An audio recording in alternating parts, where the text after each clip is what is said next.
Russia is absolutely massive, spanning 2 continents, 11 time zones, and spread across 17.1 million kilometers squared, making it the largest country in the world by far.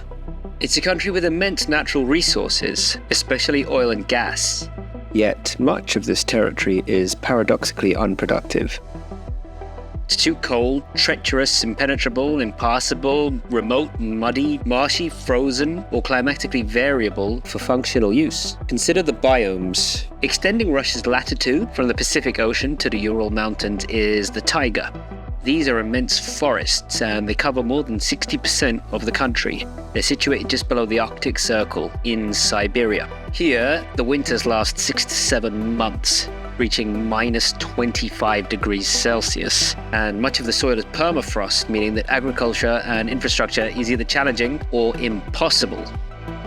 Farther north, the taiga blends into the tundra, and here we're in the Arctic, where temperatures drop to minus 40 degrees centigrade. Too cold for crops, trees, or anything, with permanently frozen subsoil, a frozen wasteland, completely unusable for agriculture, and this constitutes just under 10% of Russia's entire surface area.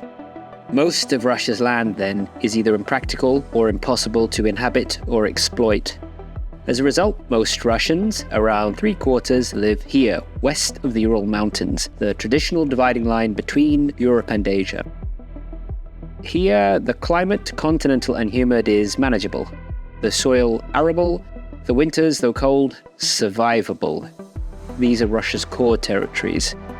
This is where you'll find St. Petersburg and Moscow, the heartlands. And here is the critical issue.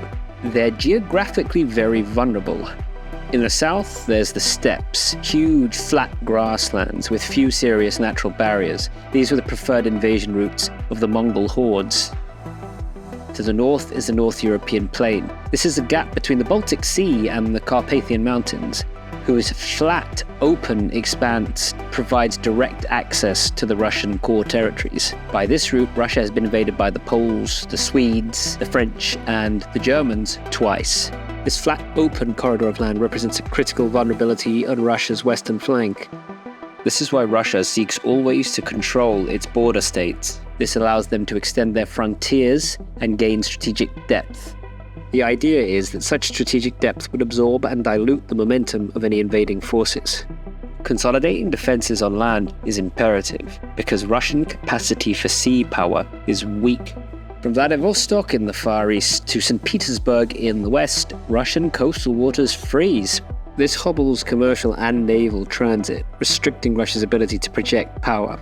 Russia's only significant warm water port is in Sevastopol, on the Black Sea, in Crimea, Ukrainian territory which has been under illegal Russian occupation since 2014. Even with Sebastopol, Russia's only Mediterranean access, via the Bosporus Straits, is controlled by Turkey, a NATO member. And even should they get such access, which in wartime they would not, they must first cross the Aegean to reach the Mediterranean. Even then, should they want to access the Atlantic, they have to go through the Straits of Gibraltar, which is controlled by NATO member Spain and Morocco. Should they wish to go the other route and access the Indian Ocean, they need to go via the Suez Canal, which is controlled by Egypt. In any case, both routes are choke points on Russian maritime power, and they're easily blocked. But what about the North Sea? Well, this is equally problematic, as the Russians would need to pass through the Skagerrak Strait, which is controlled by Norway and Denmark, both NATO countries. And even if they get past the Skagerrak, access to the North Atlantic and the Norwegian Sea is dominated by the trio of Greenland, Iceland, and the UK, forming a choke point known as the GI-UK Gap.